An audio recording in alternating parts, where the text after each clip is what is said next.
everybody. We are now officially, well, in about 20 seconds, in the last hour of our 24-hour vigil. Woo! It has been a collective effort with so many of our partners, honestly too many to name, but from every storyteller, from Mariah who just closed this out, everyone from every partner that took over, we had 24 hours, and within a couple days, our partners had taken all of the hours, including 1 a.m., 2 a.m., 3 a.m., and that is a testament to the fight that we're in today. So let's give a round of applause to everybody who's here and everybody who's been participating. And now we are officially at noon, so we are officially in the last hour. So I'm going to clear some things off so that we have some space. And for folks that don't know me, apologies, I should have led with that, but I have been here and awake that whole time, so please forgive me. Woo! All right. So, my name is Nicole Jorwick for folks that have not met me. I am the Chief Program Officer for Caring Across Generations. Thank you. Go Caring Across. And I do want to give a big shout out to the team from Caring Across Generations. This was a wish and a hope about 2 weeks ago, and we did it. So I'm sorry and you're welcome, and thank you to my wonderful team who didn't bat an eye, who put their shoulder into it and got us all here and got us all through an incredible 23, almost 24 hours. We were joined today by our partners in care, dozens of groups, truly too many to name, which is a testament again. Together, we represent millions of family caregivers, care workers, older adults, and disabled people from all over this country. For the last 24 hours, we've been keeping vigil for the 80 million of us who need Medicaid to survive, and the rest of us who might. It was an honor to bear witness to all of the stories that were told, along with my co-MC Ayanna. We've been here along with some of my other staff members for the full 24 hours, and it truly was an honor and an important thing to do in this critical moment that we're in. Right now, in the building behind us, they are contemplating massive cuts to the program that we're all here to protect. And the fact that you all are here means that they can't keep shying away. They can't keep hiding their work. We're coming into a time, and we did hold them off 1 week because don't forget they were supposed to be marking that bill up today. But instead we're here, and we're gonna be here via a video truck next week so that even though we're not here in person, we're here in form and in spirit to show again all of the people that will be impacted by the cuts to Medicaid in whatever form they may take when they actually show their work. So I'm looking to see who's here. So I'm gonna pass it over to my wonderful friend and co-MC. What is happening? Oh, he is? Where? Okay, I'm gonna turn it over. What am I doing? Sorry, I'm tired, yeah. This is live, people. Okay. It's Mia, right? Okay, I'm going to turn it over to my wonderful co-MC, Ayanna Hung, the Executive Director of Little Lobbyists and Ziamara's mom. Thank you, everybody. It is hour 24. Nicole and I have not slept. This is live. And oh my goodness, it has been so great to celebrate, right? We're celebrating Medicaid. We're celebrating what is possible with Medicaid. So thank you to all of you. I look around and I remember some of you from 2017. Who was here in 2017 for the healthcare repeal fight? And that is part of the hope that I'm feeling because we won in 2017. That's right. That means that we can win again. And that means we will win again. Because we don't really have a choice, so that's why. I am going to introduce our next speaker, who is a very, very dear friend of mine. And I want to tell you a little bit about how we first met. We became fast friends. We were both speakers at the same conference. And I went up to her afterwards and I was like, hey, maybe we should get together. She pulls out her phone and she says, what about Tuesday? And we went out on Tuesday, and we had a great dinner, and that was the end. So what I have learned about Mia is that she is quick, she's determined, she gets it done, okay? So Mia Ives, the Senior Director of Disability Justice Initiative at the Center for American Progress.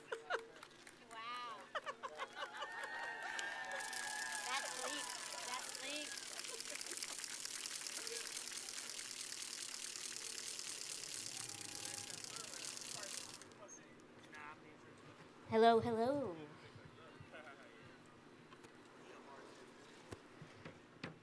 As Elena said, my name is Mia Ives Rubley.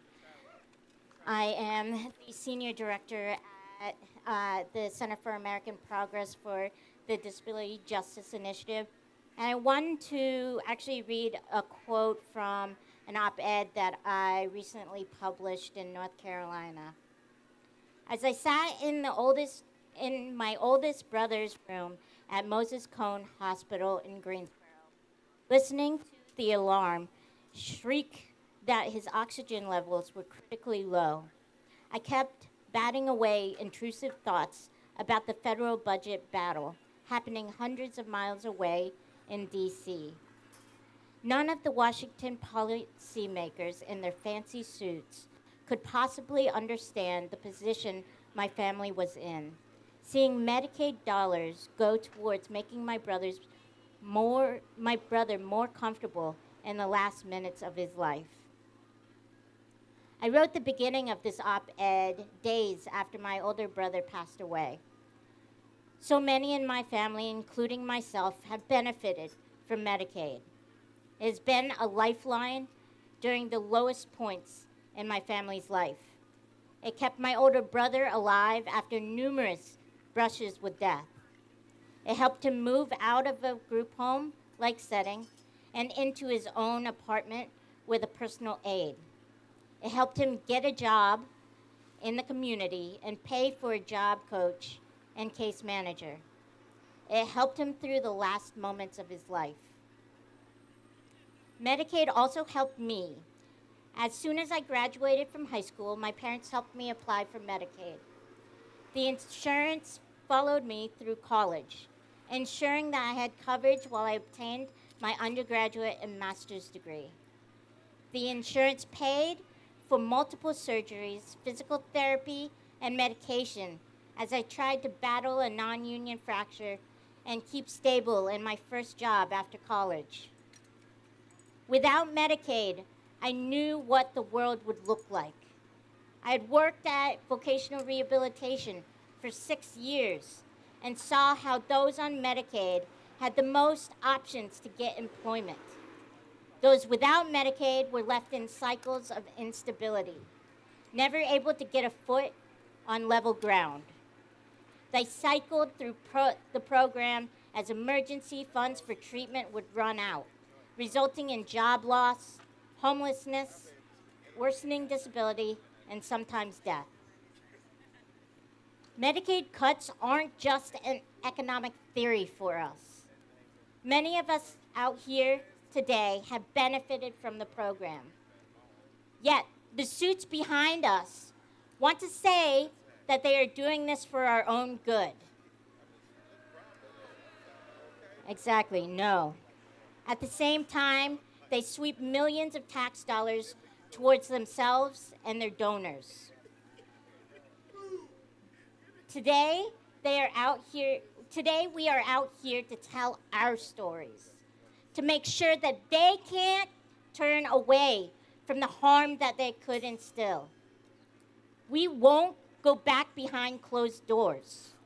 We won't be shut up into institutions or murdered through policy negligence. We are here to say that we want our benefits. We want our health care. Say it with me, protect Medicaid. Protect Medicaid. Thank you so much for allowing me to tell my family's story.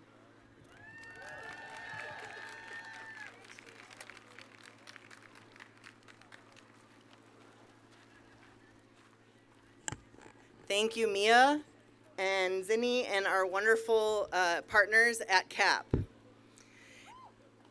Woo! It is now my honor to introduce another wonderful person from our partner organization, Planned Parenthood Federation of America, who, by the way, they took some of the toughest hours. We really appreciate it. It's my honor to introduce Brianna Twofoot, the National Organizing Director for Planned Parenthood.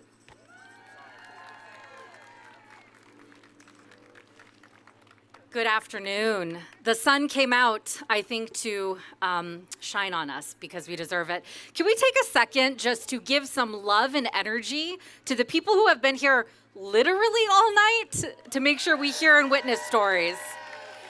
Tremendous dedication. So my name is Brianna Twofoot. I'm the National Organizing Director for Planned Parenthood Action Fund.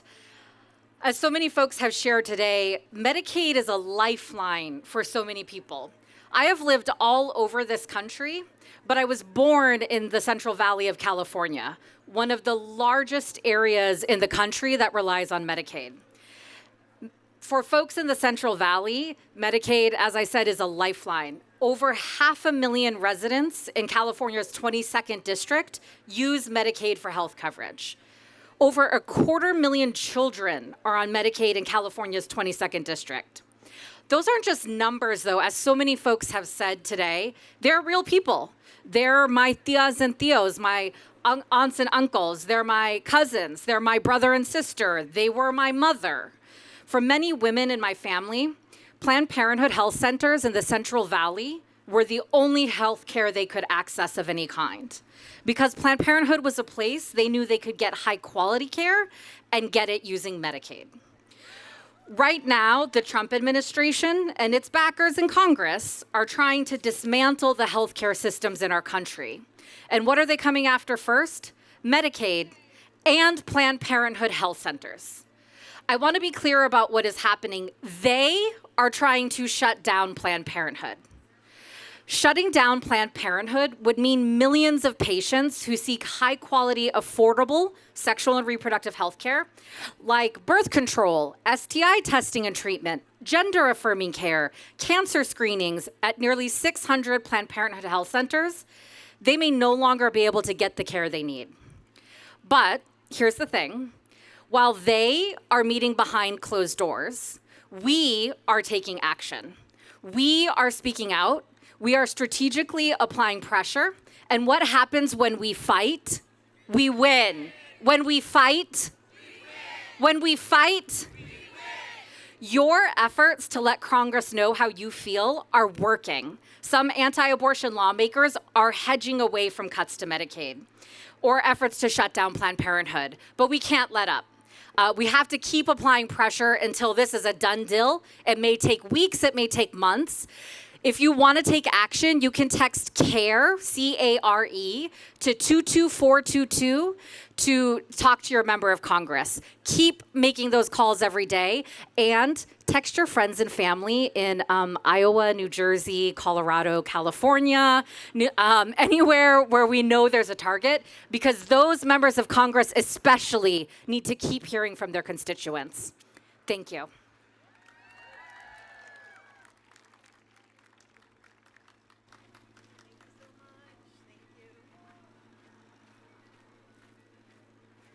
All right. Thank you again to our partners and friends at Planned Parenthood.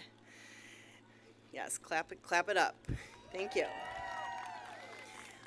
And now, I'm sure you're seeing a lot of orange in the audience, and that is because of our wonderful partners at the ARC of the United States, a national disability rights organization. It's my honor to introduce their CEO, Katie Neese, who is a longtime advocate and fighter for disability rights and Medicaid. Katie, I'll turn it over to you.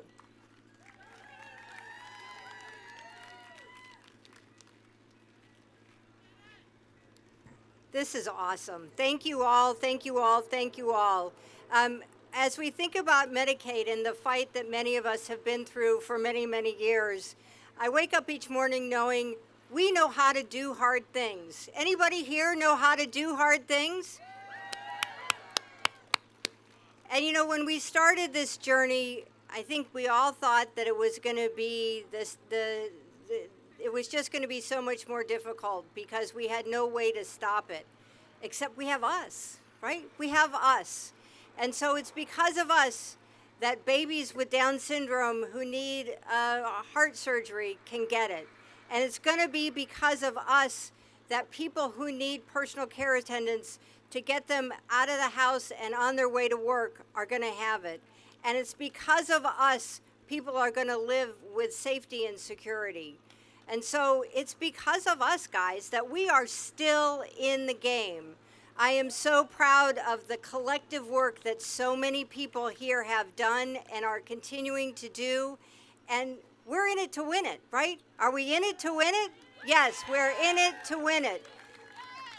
I just want to say one last thing. You know, every day we are taking care of our families. Every day we are taking care of each other. And what we're showing Congress is that's what we're doing. And I don't know anything more important than us taking care of each other and taking care of our families. So as we continue to educate Congress about what the Medicaid program does, it helps us take care of our families. It helps us take care of ourselves. It helps us take care of our communities.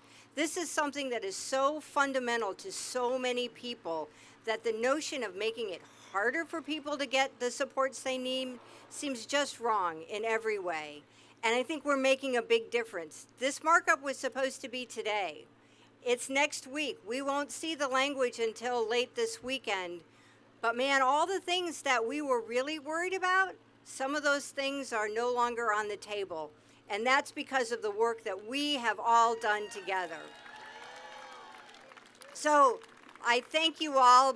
Take my hat off to the stalwarts who've been here overnight. I was watching on social media over the course of 24 hours and just, you know, we are not fair weather friends, guys. This is something that we know in our hearts we need. And so thank you, thank you, thank you for the fellowship, for the coming together, for the sense of community.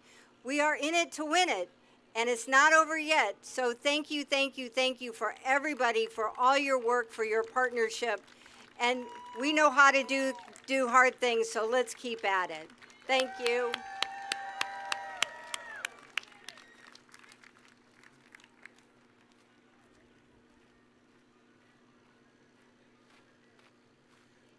Excellent. We have some other friends who are coming over. And first, again, thank you to our wonderful partners at the Arc of the United States and Katie Neese.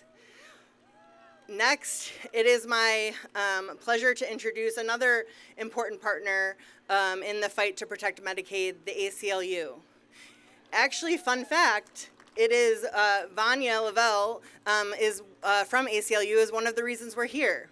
She emailed a couple weeks ago and said, hey, Nicole, let's do one of those long things again. And I said, 24-hour vigil, let's do it. So thank you to Vanya and thank you to our friends at ACLU for supporting this event and supporting the fight in Medicaid. And in order to talk more about that, I am honored to introduce Deirdre Schiefling, Chief Political and Advocacy Officer at the ACLU.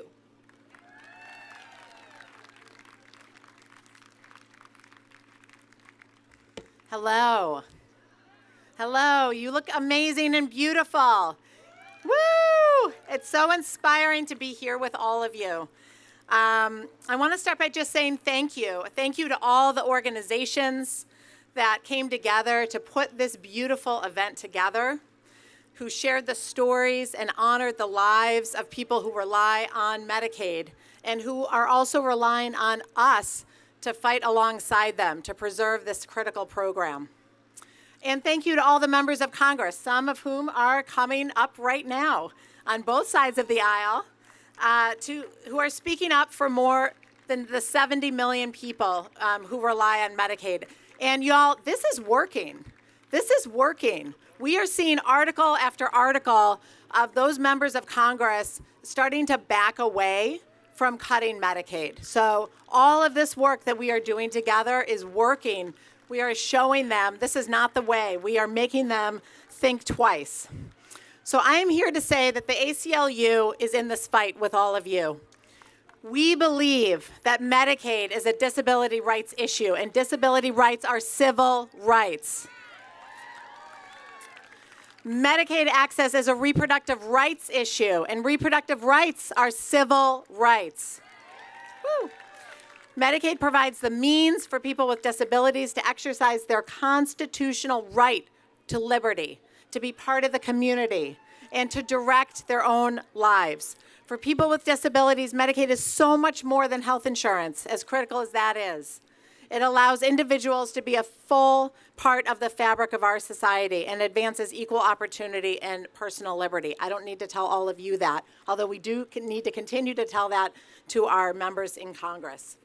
So these are fundamental civil rights for the ACLU, having the independence to be in control of your own body, having the freedom to direct your own life.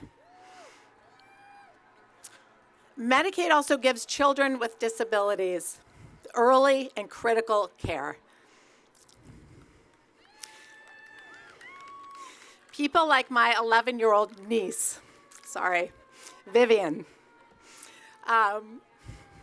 who was born with Angelman syndrome, which is a rare chromosomal disorder that affects her brain, her motor skills, her ability to talk and communicate. Medicaid has given Vivian the care and support she needs to go to school.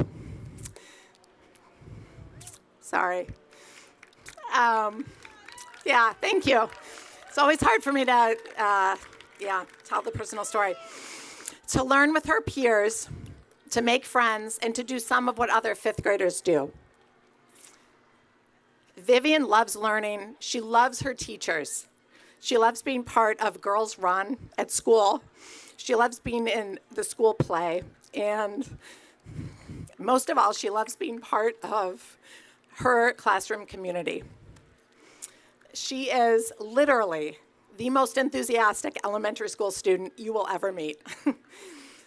So Medicaid gives her that ability to be part of her school community and gives schools the ability to support children like Vivian with disabilities so they can learn, they can grow, and they can thrive with their peers. Medicaid also provides the caregivers. Let's hear it for the incredible attendants and aides.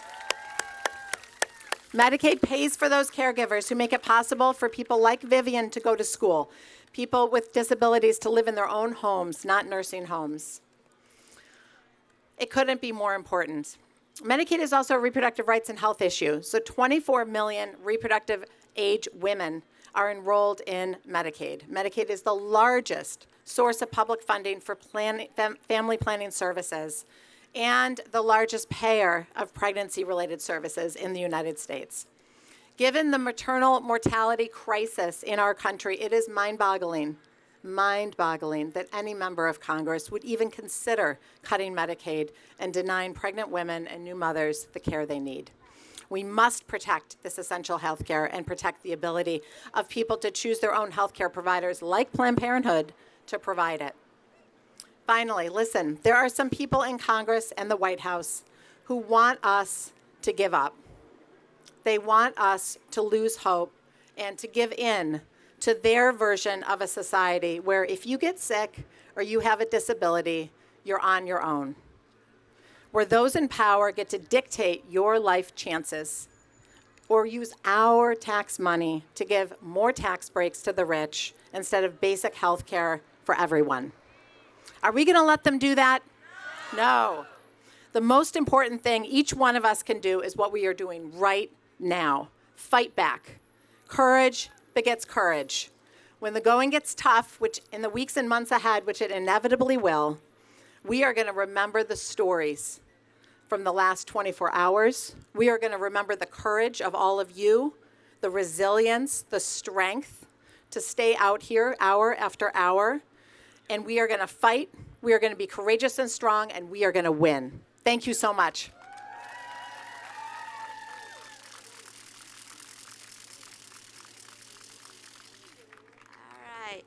All right, everybody. I have a real treat for you, okay? I am so thrilled and honored to introduce the Congresswoman from Massachusetts 7th. I'll tell you, in 2019, I got all the little obvious families. I'm like, you have to come down.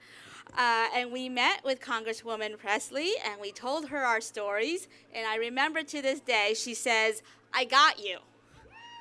I got you, is what she said.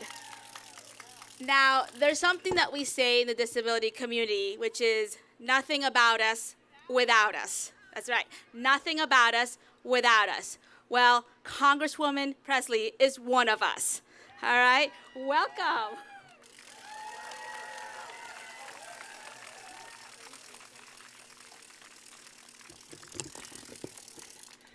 That's right. You know, they kept thanking me for being here. I said, are you kidding me? This is my family right here. We're movement family. There's no place else I'd rather be. And I had to be. I want to thank you all for being here.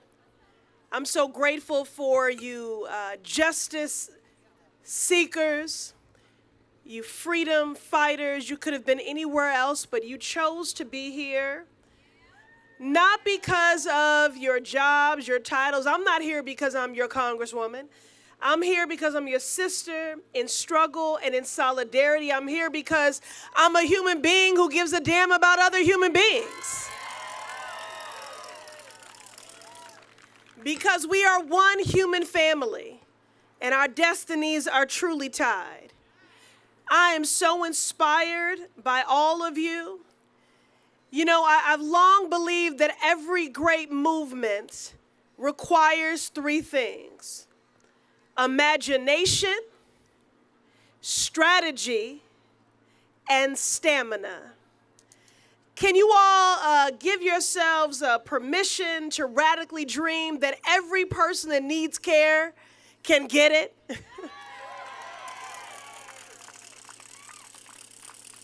You are employing the strategy of peaceful protest and civil disobedience, which has been proven throughout history to be the way that we resist tyranny, that we resist oppression, that we advance progress.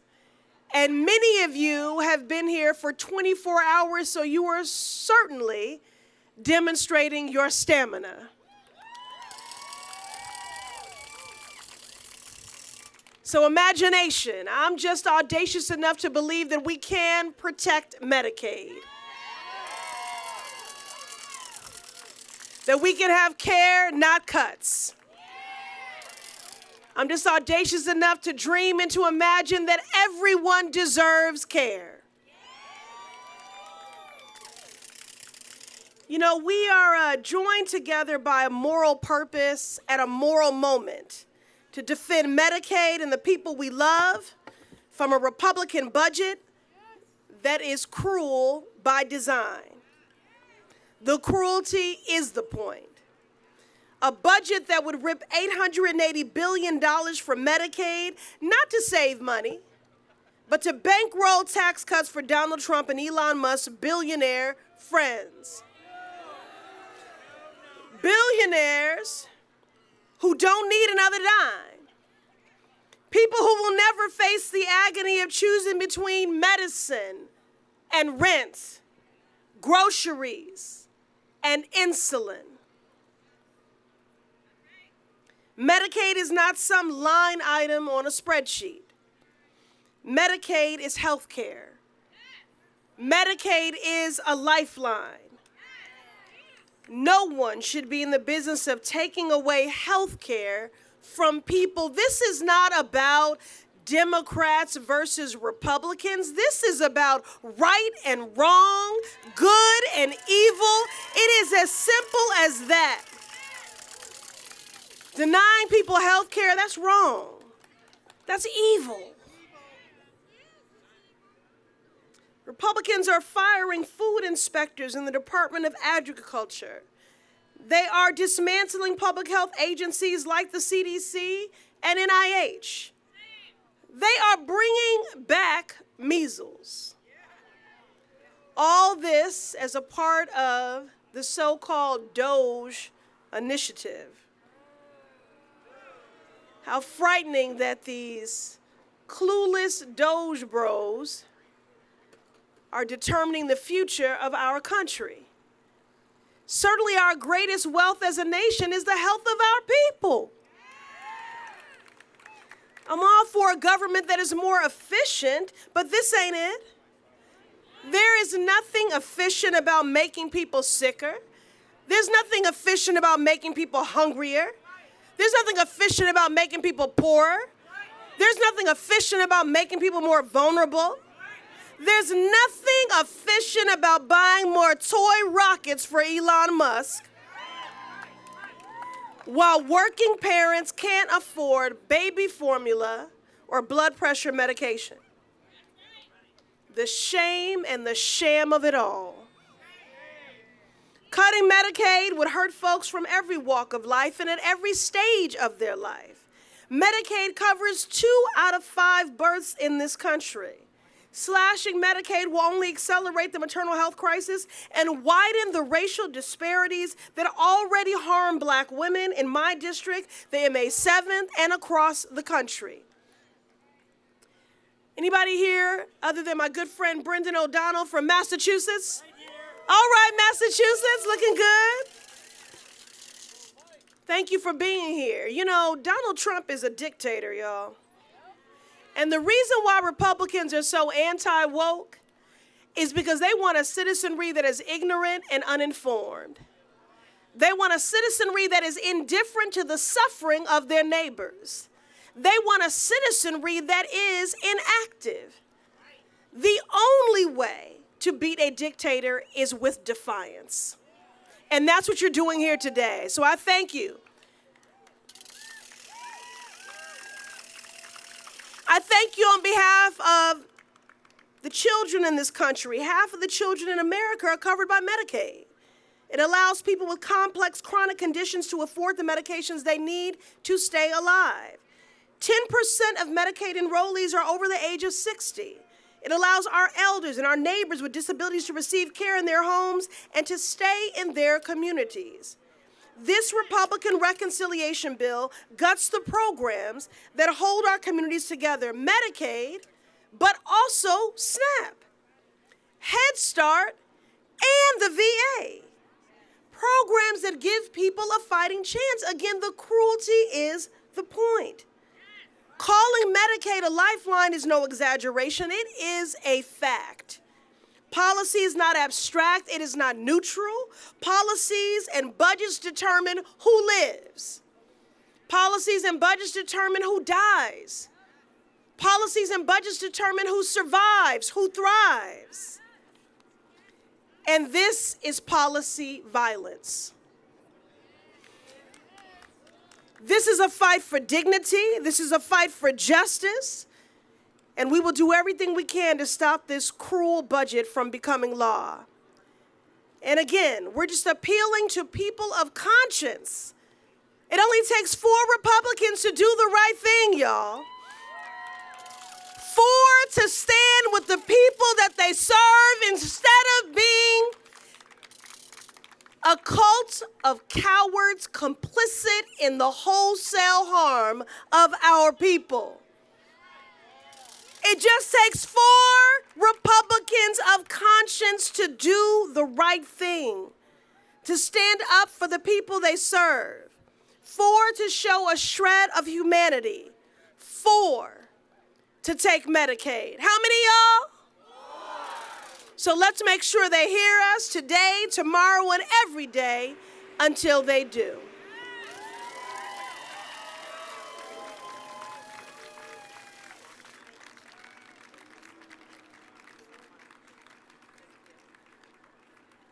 Thank you so much. Let's hear it again for Representative Pressley. I know those were the words that I needed to hear to stay up just a little bit longer. And just to get the excitement up a little bit, it's my honor to introduce the Too Much Talent Band. So let's party a little bit till our next speaker. All right, thank you. That was amazing. How are we feeling, everybody? How are we feeling? All right, I got another treat for you, okay?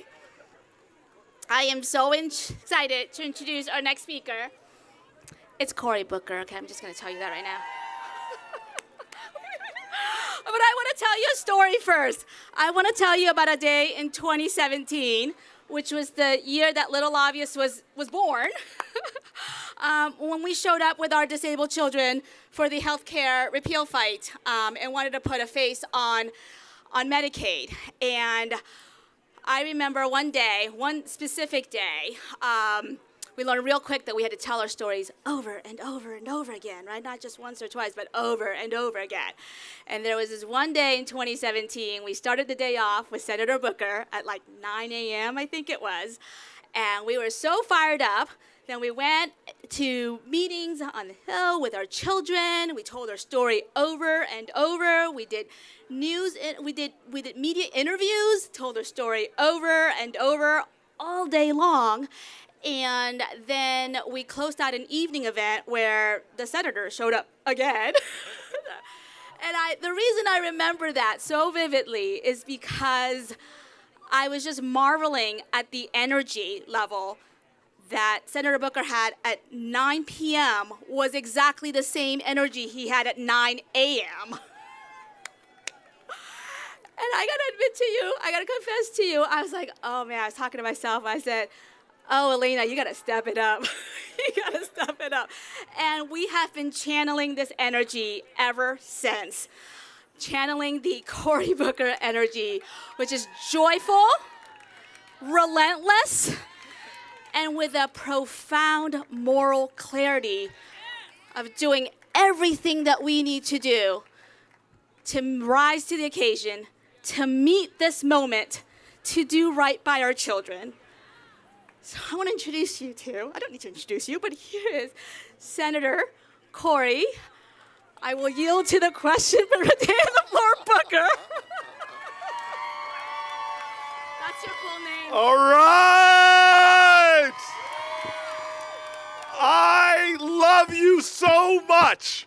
You all inspire me, you encourage me, you ignite hope and promise and possibility. There are people with big titles and big offices behind me, but the real power in Washington right now is the little lobbyists. You all are undefeated in the fight to protect Medicaid. In 2017, you all were the difference makers. This organization rose to the moment.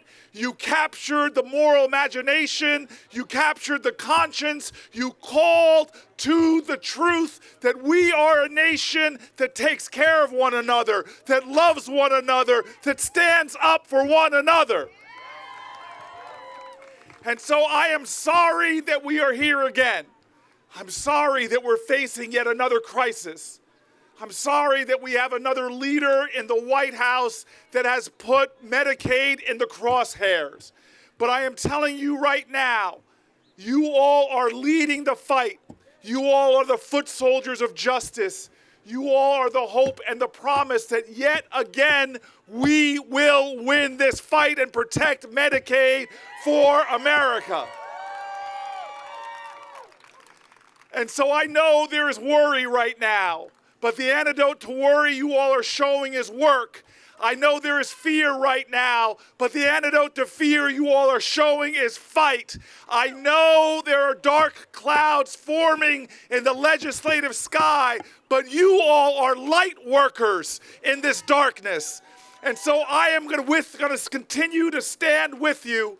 I will fight with you. I will work alongside of you. I will tell you right now, Donald Trump will not take away Medicaid from Americans.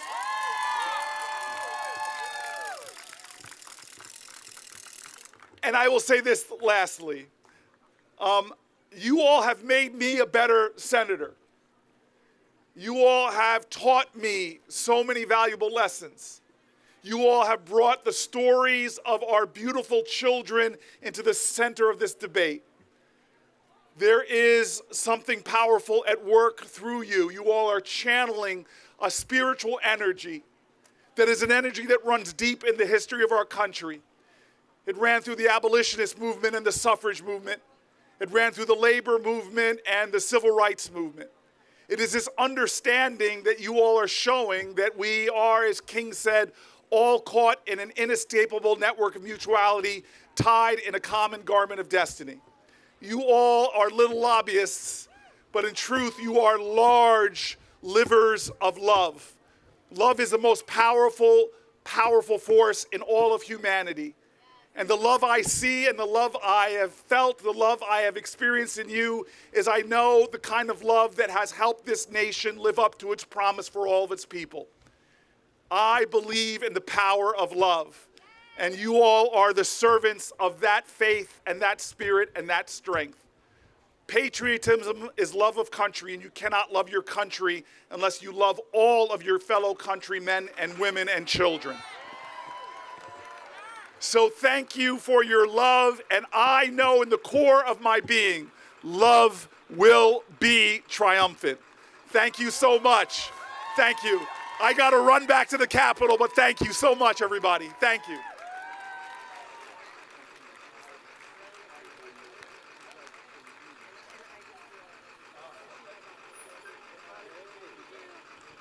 All right, one more time for Cory Booker, please. Thank you. Now you've got Chris Van Hollen. Now we have Chris Van Hollen, who is my senator from Maryland. And we had the first Little Lobbyist meeting with Senator Van Hollen, who set the standard. He came in, he sat with us, he listened to all of our stories. I think you were there for like 30 minutes. And when I was telling people, they were like, no member of Congress will sit with a constituent for 30 minutes. But that was the standard. That is what we demand of our electeds, right? That's why we elected them. Senator Van Hollen, thank you so much for being here. Thank you, Elena. Thank you, Elena, and it's great to be with all of you. As we say, keep your hands off of our Medicaid. Can we hear that loud and clear? Keep your hands off our Medicaid. And Elena's story just now reminds us of the power of all of you to prevail in our mission to save Medicaid. Because we were just discussing back in 2017 when there was that effort to essentially destroy the Affordable Care Act. And it was the little lobbyists and everybody I see out here. All of you gathered all over the country to say, hell no, we're not going to let you take away the Affordable Care Act because it helps to save lives. And we're doing the same thing here today. Hell no, we're not going to let you take away our Medicaid. Can I hear that?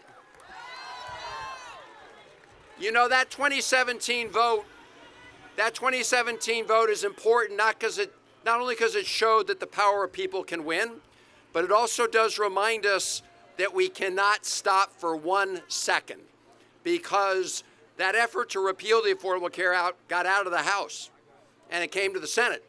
And it was only because of that one vote at the end of the day, that dramatic moment, that thumbs down with McCain and others, that helped save it. So the lesson there is we cannot stop, and that's why this vigil is so important. Because it shows that we are gathered to make sure that our voices will be heard, and we're going to keep doing this between now and the time that we save Medicaid, aren't we? So I want to thank all of the organizers. I especially want to thank those who are here to tell their stories about the impact that gutting Medicaid would have on their lives. Because we can all talk about the budget numbers, but at the end of the day, the question is, what does this mean for real people, right? We got the Congressional Budget Office report yesterday, which told us loud and clear what we've been saying all along, which is that you cannot make these big cuts to Medicaid without hurting real people. And so here all of you are to tell those stories and express your views and voice directly. I asked a number of my constituents, and are there any Marylanders in the House? All right. So I've asked my constituents, and I'm sure some have spoken and shared their stories here today, but I asked them to send into our website what the impact of these Medicaid cuts would be on their lives. And I'm going to read you just one of those stories. It's from Mary H., who lives in Carroll County, Maryland. And she wrote, and I quote, my 52-year-old son is battling colon cancer and has to undergo chemotherapy every 2 weeks. He has been sick since 2019 and lost his business and cannot work. He lost everything and is living with me and on Medicaid. The chemo is enabling him to have 1 good week out of 2. If they take his Medicaid away, it will be a death sentence. That is what she wrote to me. And so the question here is, they're cutting Medicaid. They're going to give this individual a death sentence and others. And for what purpose? They want to provide a big tax cut for billionaires in America, right? They literally are talking about giving death sentences to Americans who depend on Medicaid for their treatments and to stay alive in order to finance tax cuts for billionaires. And we are here to say that is a corrupt bargain, and we're not going to let it happen, are we? Hell no. And so we need to keep gathering. I know it's time consuming, but all of you know that time is necessary to put in to make the voices of Americans heard here in Washington and around the country, because what we are witnessing in real time is what I call the great betrayal. It's the great betrayal, right? As candidate Trump, he promised he was going to focus on working people. He said he was going to focus on those forgotten Americans. But when he was sworn in right in that Capitol on Inauguration Day and promised a golden age for America, the people who were sitting right behind him were Elon Musk and his billionaire cabinet. So when he says he wants a golden age for America, he means another tax cut for those billionaires at everybody else's expense. And so that is a great betrayal. That is a great betrayal that we are witnessing, and we need to make sure that we call it out, as you're doing here, and we need to make sure that we stop it. And so I will end where I began, by reading that sign right over there. Hands off of Medicaid.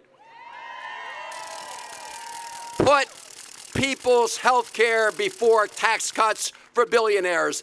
That's what this is all about. Thank you for being here, and thank you for sharing your stories. We've got a long road to go to make sure we prevail. But I do believe that, like we did in 2017, with your voices here and all over the country, in the end, justice will prevail, and we will save Medicaid and make sure we're not issuing death sentences to millions of Americans. Let's get it done. Thank you.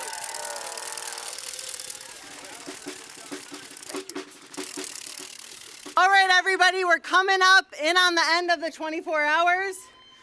If folks could come in the middle, we're going to have one last speaker that everyone's going to be excited about. And we want to have one last little dance party together before we wrap up. And so, everyone, as we've been talking about, this is an incredibly important moment for the fight to protect Medicaid. And there is not a stronger advocate in the United States Senate than our next senator, Senator Ron Wyden, Senator, I've been up for 24 hours, from the great state of Oregon. Thank you so much, Senator. Thank you. Thank you. Thank you. And make no mistake about what we're all about. We are not going to let anybody take a wrecking ball to Medicaid. And I want to tell you what I believe is one of the most important priorities, and love the little lobbyists. Let's give them a round of applause.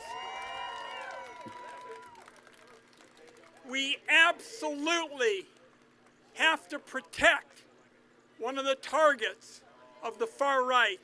They want to cut home care, and we can't let them do it. Too many seniors, too many kids, disabled folks. And what I really wanted to come today, because I'm the Democrats' point person on the tax issue. And you know, we want everybody to have a chance to get ahead in America. But let's be real clear. We are not going to let billionaires get new tax breaks to take away health care. And I was director of the Great Panthers back in the day, so I know how wonderful it is that you've been out here and how hard it is. What we got to do is show some of the people in that building back there who aren't listening too much that political change doesn't start in a bunch of government buildings and trickle down. Political change starts with you, the grassroots, and it moves up. And I've been in public life for a while, as you probably picked up. But I don't think we've had a more important fight. This would be the biggest Medicaid cut in history. We can't let it happen. And I know that so many of you have been working at the grassroots level, almost around the clock. But this is about choices, folks. You know, government isn't just about a bunch of numbers on a piece of paper and all this kind of thing. This is about choices. And because of your courage and your willingness to speak out, we're very close. I don't know if you know, but when I offered on the budget the proposal to get rid of all the cuts, I got Josh Hawley. You don't see Josh Hawley and Ron Wyden voting the same way too much. And we almost had the extra vote. But because of your incredible grassroots work, we're going to have a lot of extra votes. And we're going to stay at it. And as long as I'm in public life, I'm going to be working hand in hand with all of you. God bless. I tell you to take the rest of the day off, but we need you too much. Thank you.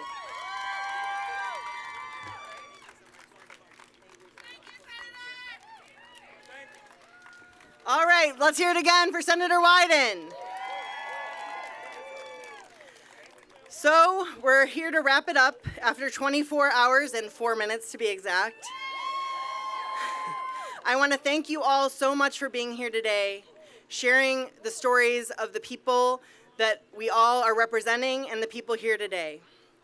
As a family caregiver myself, I will say I hate that we are doing this again. But this is where we are, and this is the fight. It's also an opportunity, sorry, the dust is getting me, to see how powerful we can be when 80 million of us come together to take our future into our own hands and move together towards a world where we can all afford our health care, long-term care, and the care for our families.